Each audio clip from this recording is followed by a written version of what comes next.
Welcome to the Little Wins podcast, where school leaders share their little wins that build strong culture, with your host, Karen Borchert. Hello, and welcome back to Little Wins, the podcast where we celebrate the small, powerful things school and district leaders do to build strong and joyful cultures in their districts. Today, I'm talking with someone whose story is all about long-term trust, community investment, and recognizing people.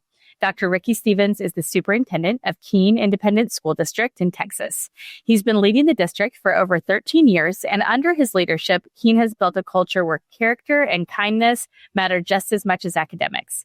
We'll talk about how a small district like Keene has built and implemented the Keene 22, what it looks like to teach soft skills through daily expectations, and how relationships with staff, students, and community members are the foundation of everything they do. We all have so much to learn from Ricky Stevens today, and I'm so excited to dig into this conversation. Dr. Stevens, welcome. Thank you, Karen. I'm excited about it. Should be a fun time. Should be a fun time. Well, I got to hear just a little bit earlier about your district, but take us to Keene ISD and tell us a little bit about your district. Keene ISD is a really, really neat place here, just south of DFW area, about 20 miles south of Fort Worth, Texas, down I-35. It is very unique. It's a town of about 6,000 people. We have about 1,140 kids in the school district. About 40% of those kids are white, about 40% are Hispanic, and about 20% are Marshallese.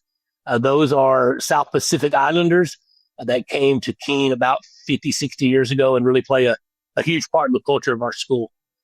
Wow, so been wonderful. here 13 years, seen it grow about 250 kids over the last decade, and we are sitting in a spot where about 400 homes are going to come online in about 2 years, Wow. and so we're looking at a little bit of growth, about 300 more kids in the near future. That's great. That's wonderful. What a unique and wonderful kind of makeup of students.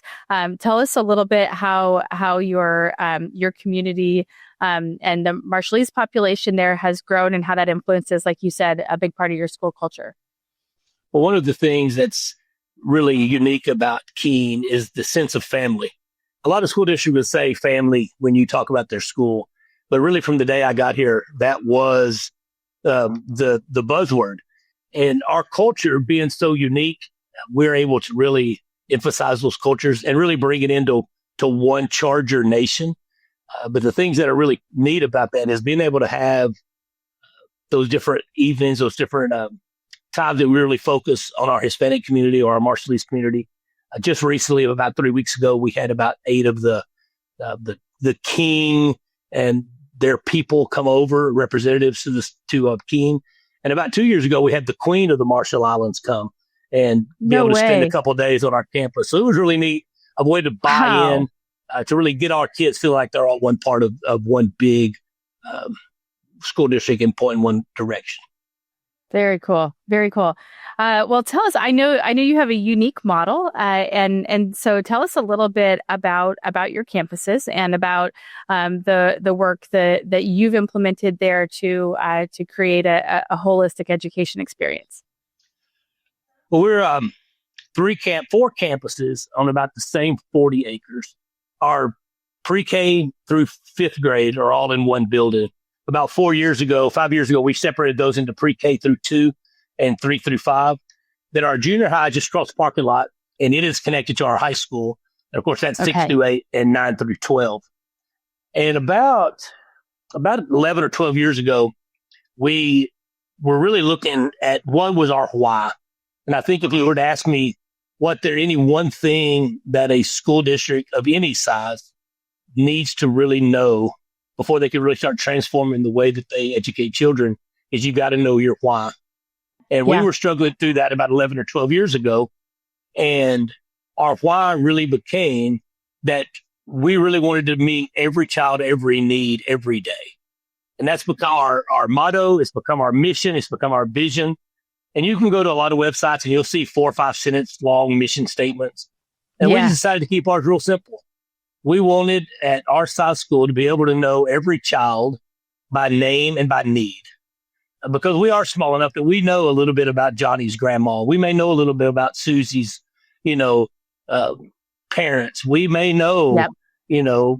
Naomi's brother. And so it's really important that we were able to really meet those needs and be able to know that when they come to school, that they are going to be a name and not just a number. So when we really came in and got that every child, every need, every day, that really became our why. And then our next thing is that we really wanted to start having our students be makers of learning and not just takers. So many years, well, if you're my age or even a little bit younger, you pretty much came to school Monday through Thursday. The teacher stood up in the classroom and they told you everything they knew. And then on Friday, they asked you to regurgitate it back to them and tell them everything you could remember. A lot of times you'd come to school on Monday and you just prayed they didn't give you the test again because you couldn't remember any of the answers. So we really wanted to, so we wanted to make it to where we knew that if kids could make it, put their hands on it, it would become a part of who they were. And we knew that innovation begins in the mind. So we really wanted to start giving our kids an opportunity through music, through kinetics, through chants, through repetition, to start really embodying that learning as their own. Throughout all that, we realized that all kids don't learn the same, and you've got to really use different techniques to get to them. But we also wanted our ultimate goal was for our kids to be globally competitive. And so about a decade ago, we really turned our attention toward that makers of learning, not just takers, and to be globally competitive. And that led us into some things we'll talk about in a minute with the Keene 22 and the house system. That's great. That's so wonderful. Can you give us an example of what it looks like for a student to be a maker of learning and not a taker of learning? Can you tell us a little bit about that? Well, one of the things when you walk into our 3rd through 5th grade, our summit, which is what we created 10 years ago when we started this progression, you're going to see a lot of non-traditional classrooms. You're going to see classrooms that have been transformed into emergency rooms. They've been transformed into courthouses. They've been transformed into restaurants or maybe even airports, where our kids are able to come in and they're able to implement their learning in real life situations. A few years ago, we actually took a classroom at the elementary and made it the transformation room. So what happens is teachers are able to get together with other teachers in their grade level or across grade level, and they're able to decorate that room up maybe for 2 or 3 weeks at a time. And then multiple teachers and multiple grades come through there, and they learn their skills by putting their hands on it. Wow. Another way. Yeah, that is so cool. So hold on, I gotta clarify that. That is so cool. So you've got a room where teachers kind of set it up like a set, like of a where and they change that out. What are the kinds of different ones they've done? Well, my favorite one is when you go in and it's an emergency room. So you go in and all the lights have blue paper over them. All the walls have sheets. The kids come in, they put on their hats, they put on their coats, and then they'll go to different segments, and that'll be an operating on whatever part of the body, but it'll actually math problems, or it'll be reading problems, or it'll be whatever. Oh, cool. And they get to feel like they're in an operating room while they're learning the skills of the teacher's trying to teach. Oh my gosh. I bet that's a lot of fun for the kids, but I bet it's also a lot of fun for the teachers to get to collaborate on that and build that up. Is that pretty popular thing? It is. And we have no room at the elementary school at all. Every single classroom is full. So it was a big commitment about 3 years ago when they said, even though we're full, we're going to take this one room and we're going to call it the transformation room. And that's what we're going to use it for. And so it's something that if you tried to get rid of it right now, there would be a revolt probably. Yeah, no way. Sorry, you were going to give another example of some of that makers of learning. Yes, another way it looks, if you go into some of our classrooms, especially in that 3rd through 5th grade, which is a sweet spot of our transformation, you're going to see children standing up when they speak.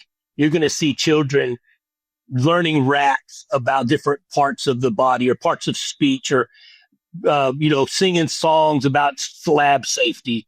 You're going to see them repetition back and forth about vocabulary words and putting hand motions to meanings. Because a lot of times, if you're riding down the road, a song may come on that you haven't heard in 30 years.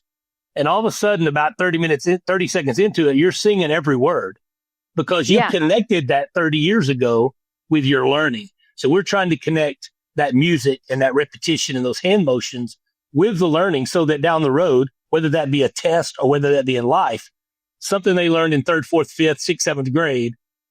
I mean, I'm at 56 years old and I could sing you the preamble to the Constitution right now because every Saturday morning, my age saw that on cartoons. And it's a way to connect learning. And that's one of the main things we're doing here is trying to connect that learning so it's really, they're making it instead of just repetition. I love it. I love it. We will not make you sing the preamble to the Constitution, though I would like to see that.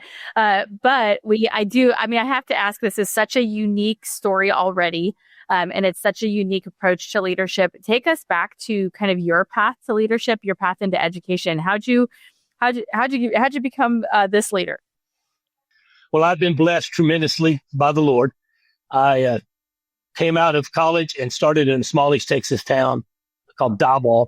I taught and coached there for 3 years. When I was 25 years old, I got a phone call in the middle of summer, said, "Are you still interested in being an administrator?" And I was. So I walked 2 blocks down to central office, and about 30 minutes later, I was a junior high assistant principal. About 6 months later, I was the junior high principal, and I was there for 5 years. Then, when I was 30, I left and went to a high school in East Texas in Mineola. I was high school principal for 13 years. That's got to be about the youngest principal that there was, age for being a principal. There for a while, I was considered young. I'm not considered that anymore. I don't know what happened. Yeah, I don't know. I don't know what happened. But then I've been here 13 years. So I was 9 years at Diboll, 13 at Mineola, and 13 at Keene. And I believe that as we talk through other questions, one of the things I think is so important to be able to transform the way you educate is it takes time.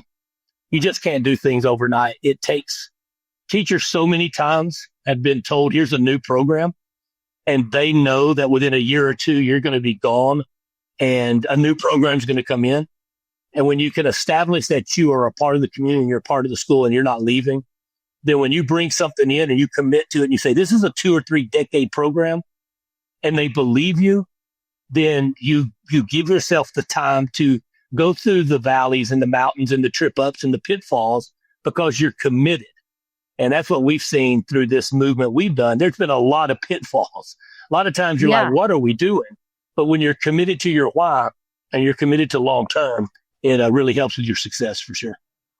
Wonderful. Wonderful. Well, let's get into it because I think there's going to be just so much to learn from this. Tell us a little bit about kind of how you initially found the Ron Clark Academy or how you got into, this kind of different way of running your district and building out this program.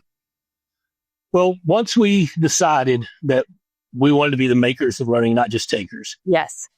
It was natural that we had a couple of our instructional coaches who had come from a bigger school. They said, you've got to go check out this Ron Clark Academy in Atlanta, Georgia. Yep. And you're thinking, yeah, whatever. We'll go down there. It'll be fun, but it can't be that great. We went down there and it was amazing how they did the things that we're now doing and how the kids responded so well. So I'll be honest with you, after the first day. Oh, go ahead.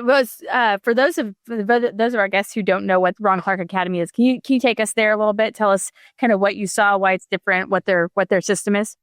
So Ron Clark was, I think, the Disney Teacher of the Year for the nation in 2000. And so he's written some books, and we started reading this book called Move Your Bus, which is really instrumental in our growth here. But he started a private school in inner city Atlanta, Georgia. Golly, it must have been 14, 15 years ago. I'm not real sure, but they teach differently.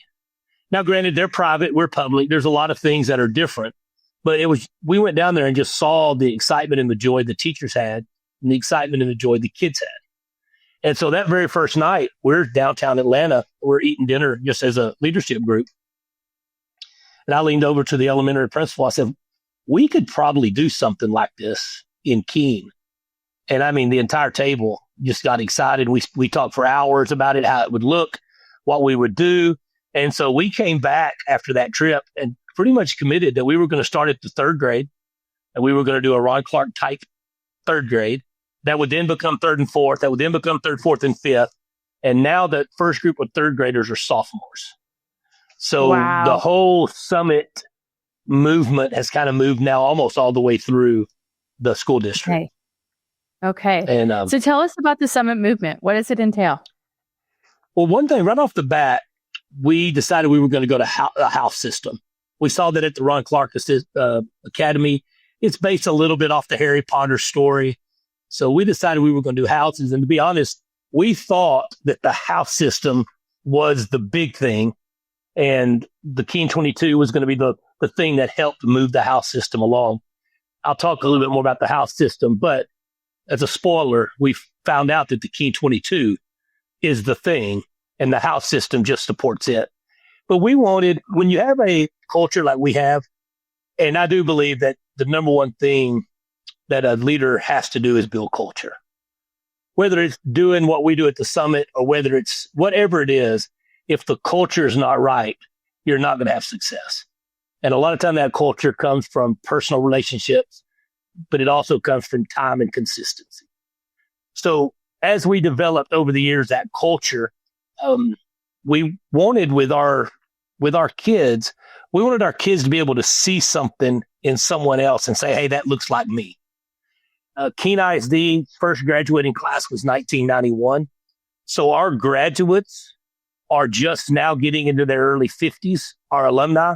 So when I got here a decade ago, that alumni was just 41, 42. So we didn't have the 80-year-old men leaning on the fence at a baseball game talking about what it was like back in 1940. So we needed to build something like that. And with our demographics being so unique, we had a lot of kids that are sitting in the classroom, especially with the Marshallese, that we couldn't find a teacher that was Marshallese. So that third or fourth grade Marshallese kid really didn't have a teacher to look to and say, hey, that looks like me. I can be that. Yeah. So our house system created that because now you're not Marshallese or white or Hispanic or black. You're purple house, green house, red house, or black house. And so what our plan, our vision is, this is why it was a 2 to 3 decade vision when we started, is we want our graduates. My youngest daughter is third year medical school student right now. She's in greenhouse. She was a senior the year we started it. Now, one of the really hard things about starting a house system is getting buy-in from the older kids. Yeah. It is easy to get a third and fourth grader to jump up and down and do cartwheels over, getting a sticker. Which house they're in, 18-year-olds a little harder. But luckily, my oldest was a senior. And what we envision is in a few years, she'll come back as a full pediatrician. And she will meet the kids at the elementary to talk to them about going to college and going to medical school. And that Marshallese or that Hispanic or that African-American girl who doesn't look anything like my daughter physically will see her in that greenhouse shirt and will be able to say, hey, she looks just like me. She's greenhouse. If she can do it, I can do it. And that was the original purpose of the house system, was to give our kids alumni that could come back and say, hey, if a Purple House boy who played football can go be a lawyer, then you can be one. If a Black House girl who ended up raising 4 great kids and is a great mom can be that, you can too. And so that was really the inspiration behind the house system.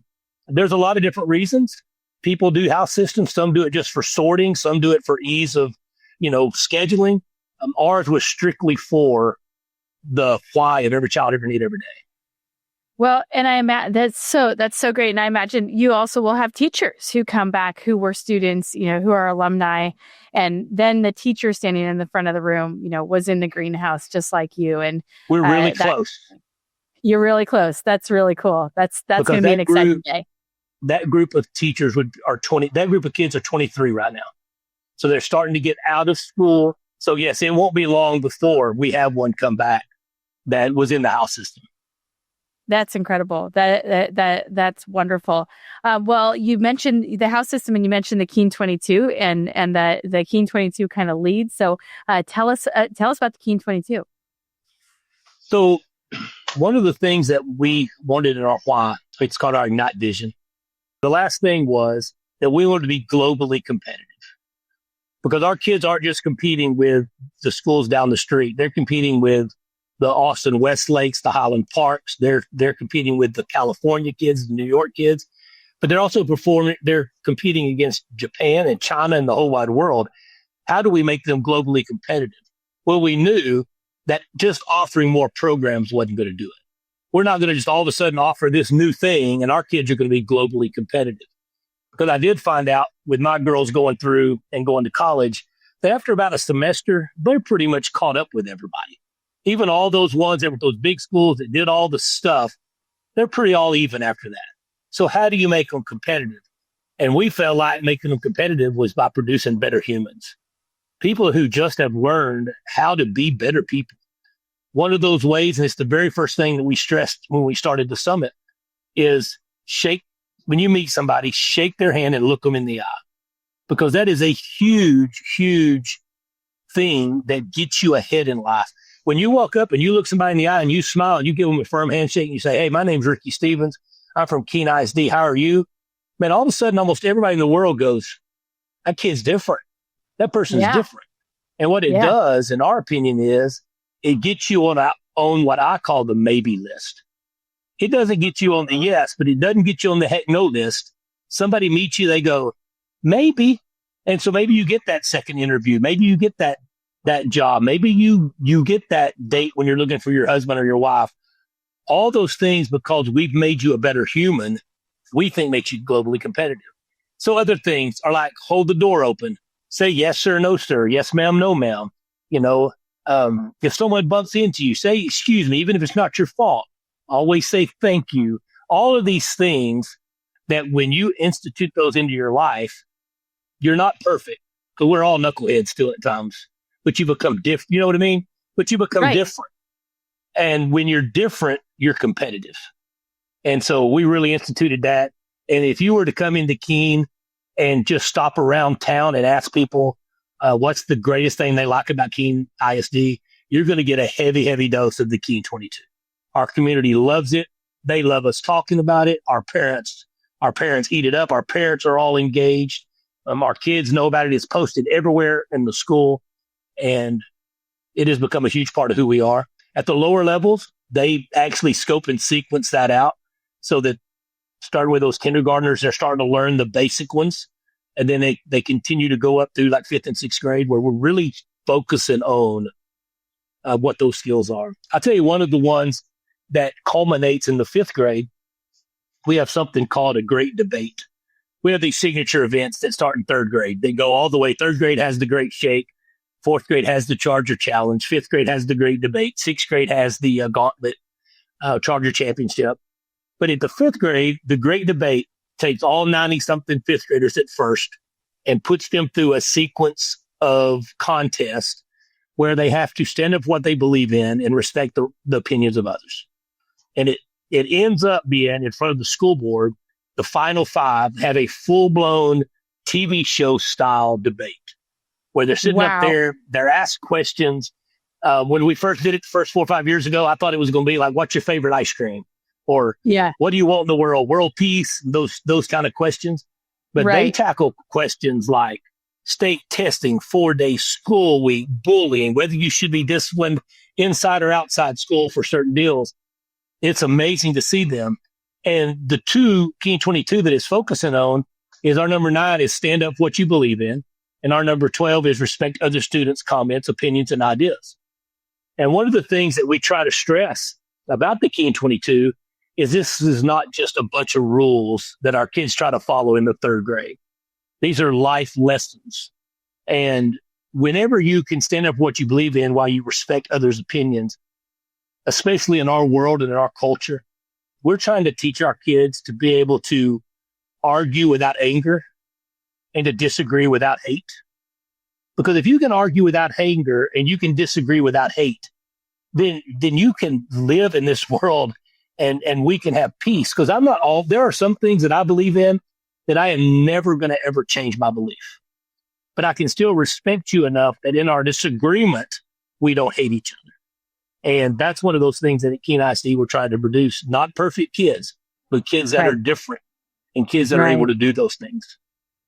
I I love it. Argue without anger and disagree without hate. I mean, everybody could use that lesson Yeah, no doubt. from time to time. It's amazing.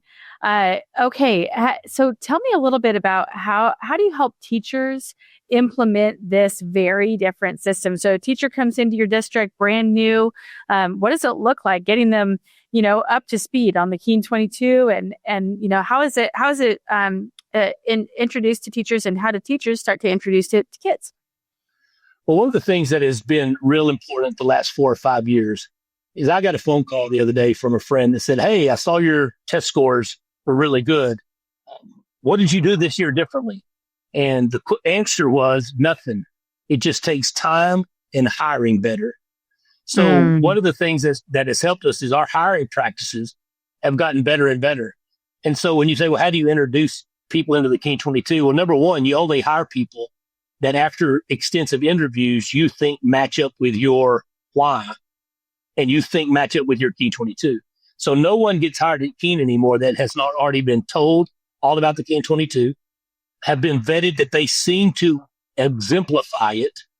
And then, of course, we teach it more and more, but we only hire people that we feel meet that standard. And that's been really big for us because no one comes in surprised that they're expected to act a certain way and be a certain way. And I think that's been a big thing. And then just being able to go over and over, it's always being talked about. It's always on our mind.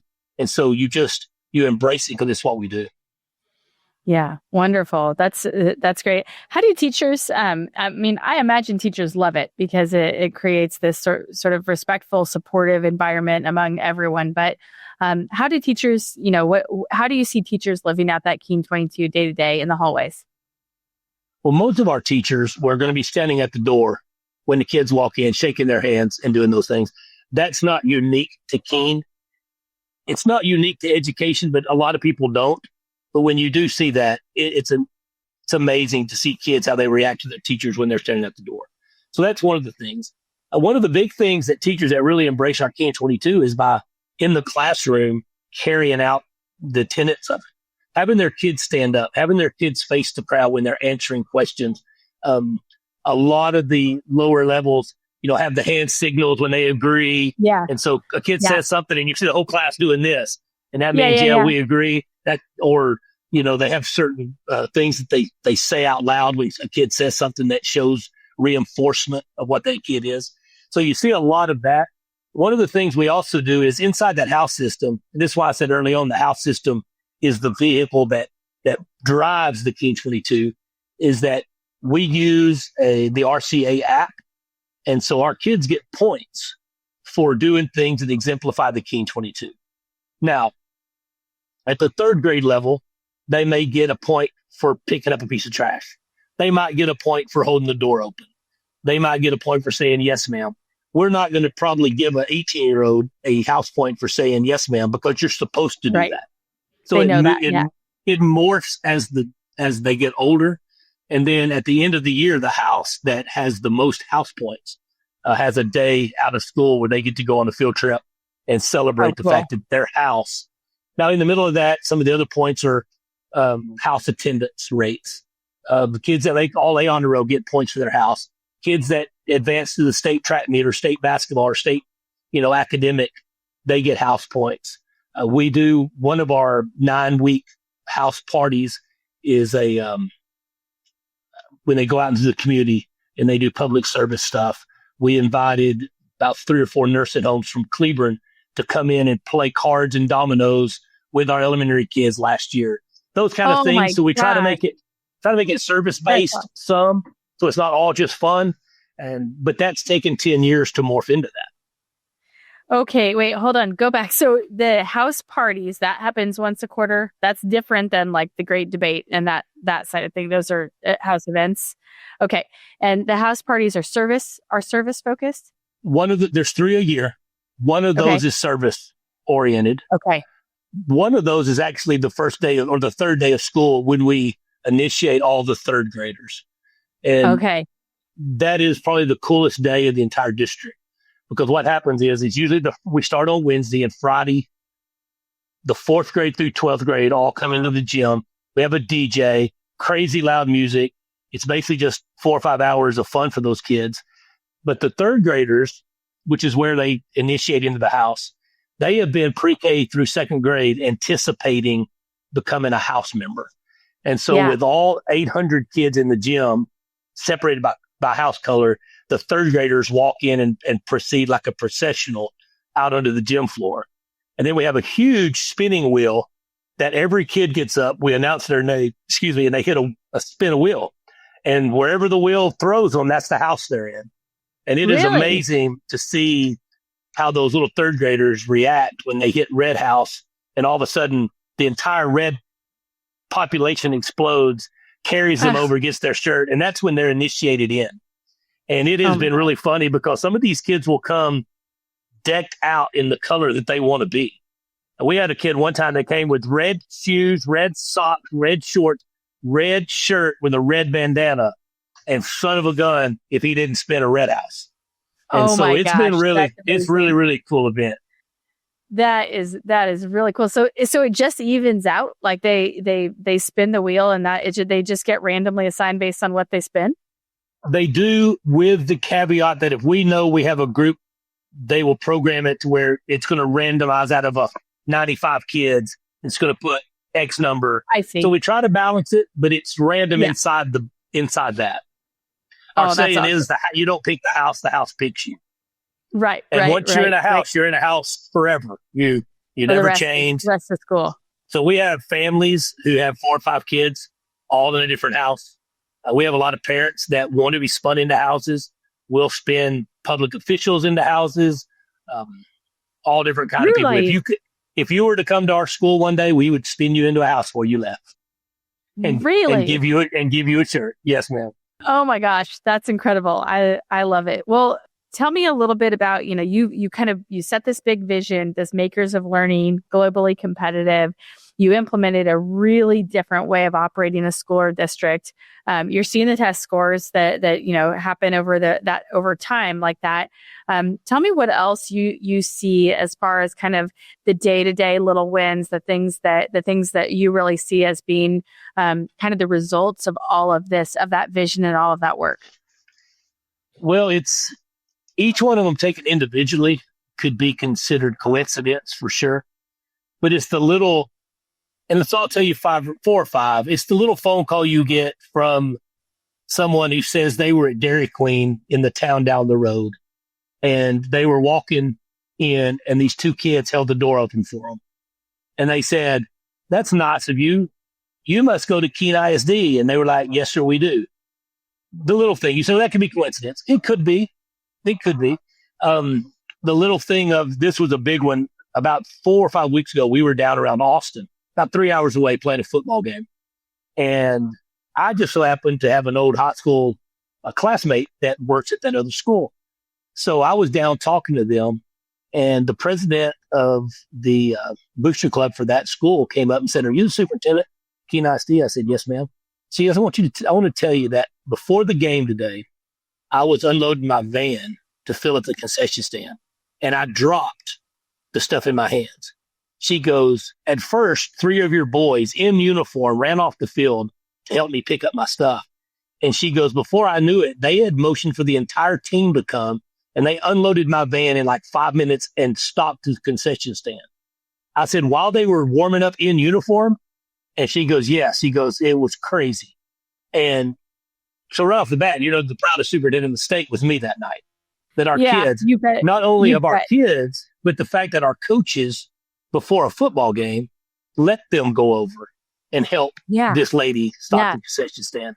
So little things like that you just see your kids reacting without being told, lets you know that it's starting to take.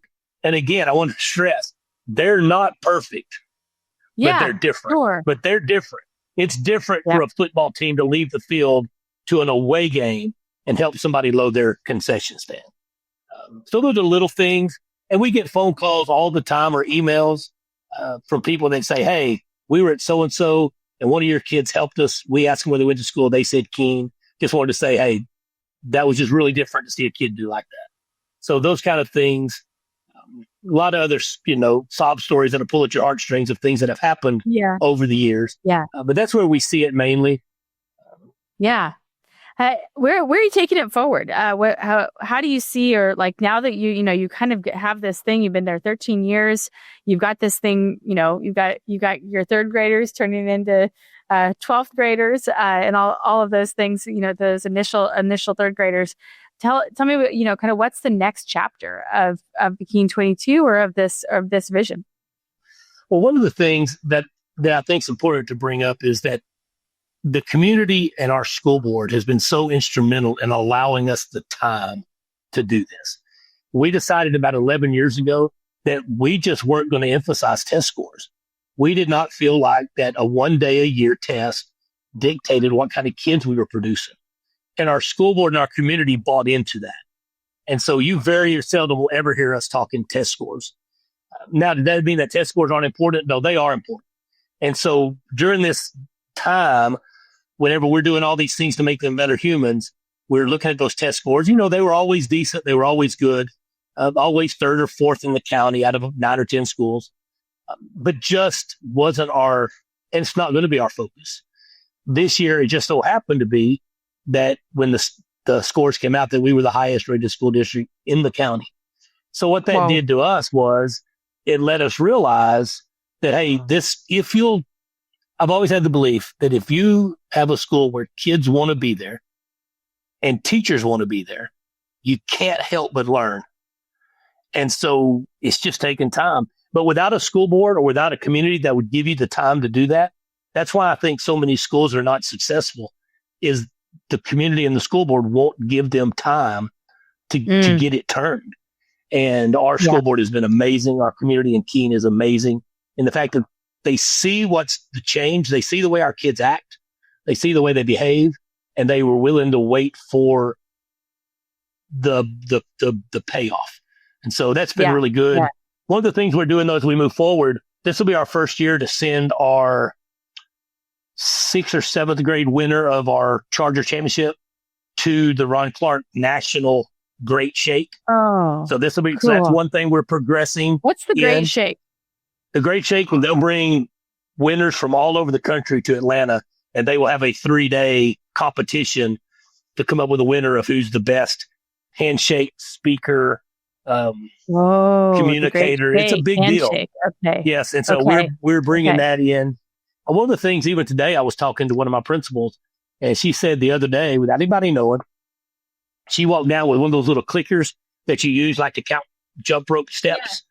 Yeah. And she said she just leaned against the wall by the cafeteria where kids were paying the cafeteria lady. And she said she just hit a click every time somebody said thank you. Didn't tell anybody. And she now has a number of a percentage of how many kids said thank you. So she now is wanting to come in and be able to tell them, hey, randomly, our goal is to be at 80%.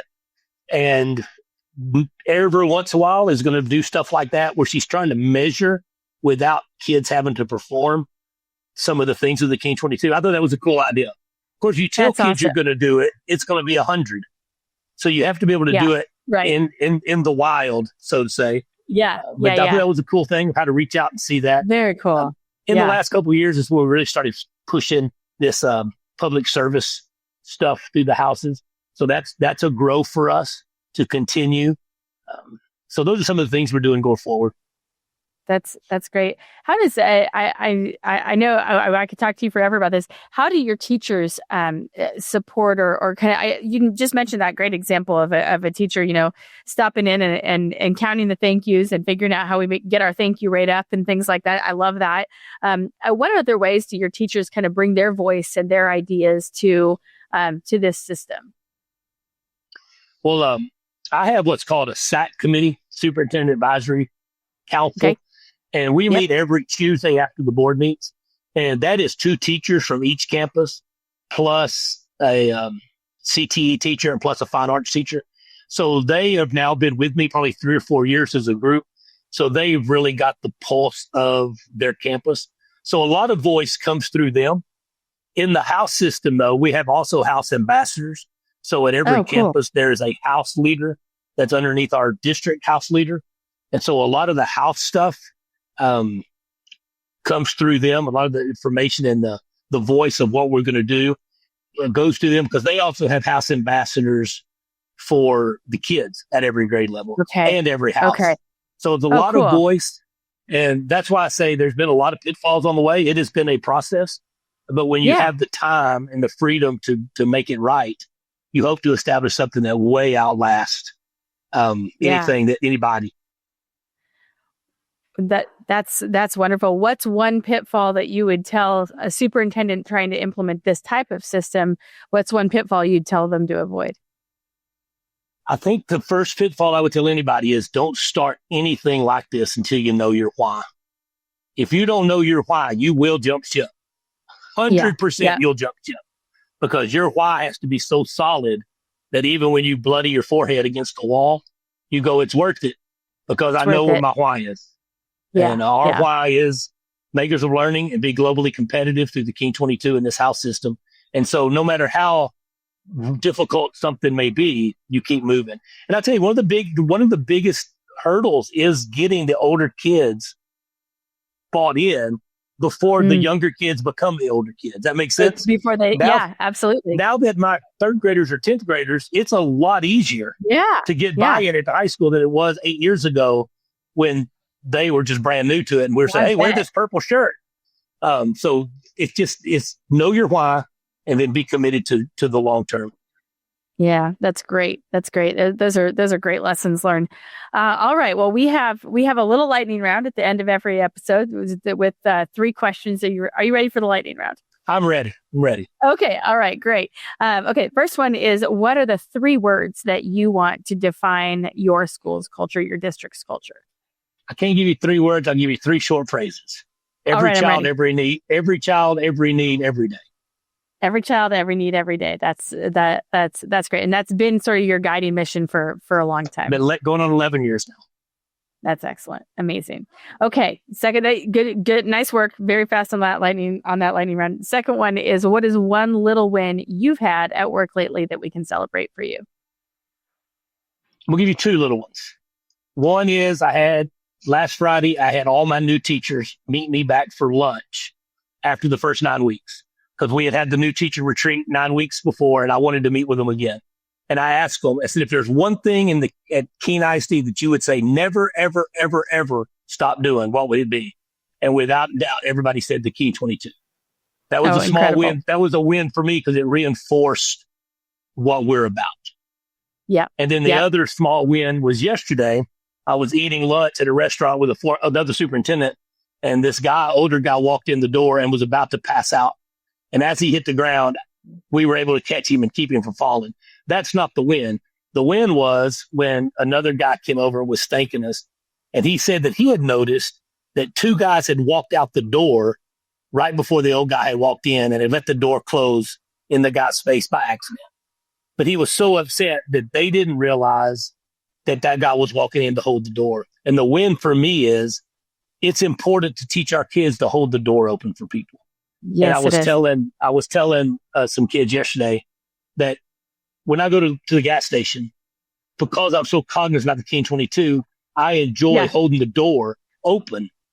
And it's amazing how you can hold that door open and you'll see somebody across the parking lot that doesn't need help having the door open. But when I hold it and wait for them, it never fails. They'll walk about halfway across the parking lot. Then they'll realize I'm waiting on them. And all of a sudden, all the cares of the world for a brief moment go away. They smile and they pick up their step just a little bit. And what I try to tell our people with this Keene 22 is, for that brief moment in time, they realized the most important person in the world to me was them. Is them. And if we can create that within our kids to make people feel that way, they are going to be globally competitive, because they're going to be not perfect, but they're going to be different. Wow. That's a great story. That's a really good little win, my friend. That's a good one.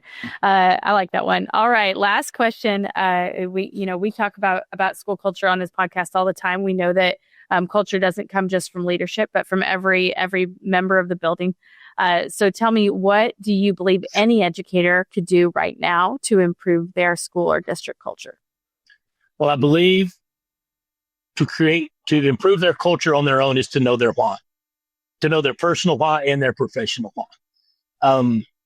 For me, my personal why is I want to be Jesus with skin. I know that there are kids out there and there are people out there that don't come from the background I came from, that don't come from the home I come from. And I want to be that person for them. Because that's my personal why, whether I'm a teacher or whether I'm at the golf course or whether I'm at a ball game, I can change culture just because of my attitude, because I know my why. My professional why is makers of learning, not just takers, and want to make our kids globally competitive, meeting them every child every need every day. The reason that changes culture is if my teacher next to me has that same why, and my principal has that same why, and my football coach has that same why, and my janitor has that same why, then our culture is not going to be toxic because we're all pulling in the same way. A lot of times where toxic culture comes in is when everybody's got a different why. Yeah. And we've spent a lot of time over the decade getting our staff all in line where we're pulling in the same direction. And that's what I would say for culture. Know your personal why, know your professional why, and then get on a team that's pulling the same direction. I love it. I love it. That's amazing. And I think it's, it's worth noting that doesn't just happen because you want it to. That's work to get your staff aligned to that central why, to get pulling in the same direction, to bring that to their kids every day and their students every day and to their job every day. So it's that comes from a lot of clarity and repetition and vision and work on the part of leadership as well. So thank you so much. These are great things. I knew we were going to learn so much today.